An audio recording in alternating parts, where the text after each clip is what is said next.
Voting for European Parliament has started on 6th of June and it will go till 9th of June.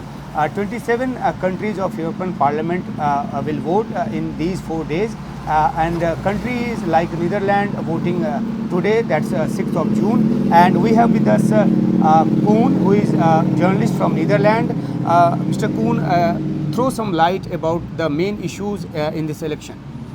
Well, it will be mainly about immigration, because that's a big issue in almost all the European countries right now. There is lots of worry with voters about too many immigrants coming. They are worried about their way of life disappearing, okay. So there will probably be a big victory for the far right. So why they are against immigrants, and from which countries immigrants are coming, and what are the number of those immigrants? There have been many immigrants from Syria, there are still many immigrants from Afghanistan and many from Africa.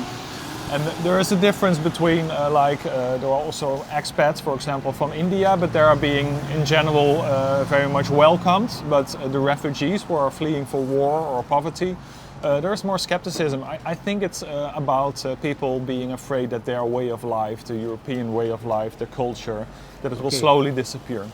And I was reading that far-right parties are going to make some gain. Definitely, is that right? Yes. If they would all work together, they might even be the biggest party in the European Parliament after these elections. But in practice, they are divided among many lines.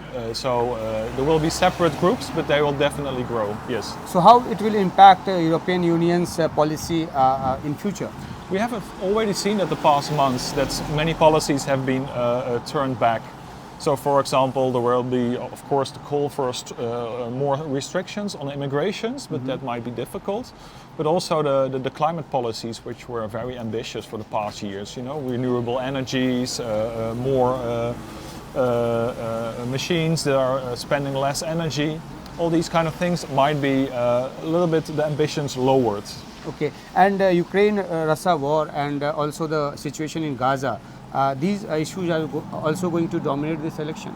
Especially the war in Ukraine is very, very important, but opinions don't differ that much on that matter. So I don't expect big changes, because from left to right, most parties agree on that Europe should spend more on defense, on the military, so they are able to operate independently from the USA, because people are very afraid here that Donald Trump might win.